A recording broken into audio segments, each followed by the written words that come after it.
যেরকম কুয়োর ব্যাঙ একটা কুয়োর মধ্যে জন্মায় এবং জন্ম থেকে মৃত্যু অবধি সেই কুয়োকেই সমগ্র পৃথিবী মনে করে, তার বাইরে যে একটি দুনিয়া আছে সেটি সম্বন্ধে তার কোনো রকম ধারণাই নেই।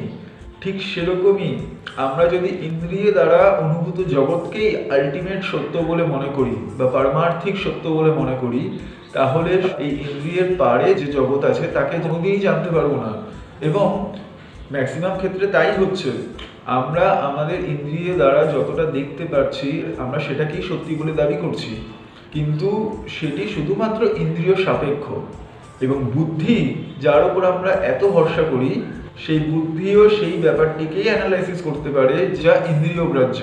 সেই জন্য মন, বুদ্ধি, ইন্দ্রিয় এই তিনটের পারে যা আছে, সেই ভগবান হোক বা নিজের সত্তা, তাকে জানার জন্য বা তার অবধি পৌঁছানোর জন্য সেই তিনটে পর্যাপ্ত নয়। এবং সেই জন্য জ্ঞান মার্গে নীতি নীতি করে সমস্ত কিছুকে কাটা হয়, যে আমি শরীর নয়, আমি মন নয়, আমি বুদ্ধিও নয়।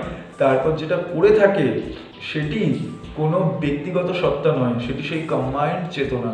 এবং সেই চেতনাকে নাই চোখ দ্বারা দেখা যায়, নাহি বুদ্ধি তাকে ভাবতে পারে, না মন তার ব্যাপারে কোনো ধারণা করতে পারে।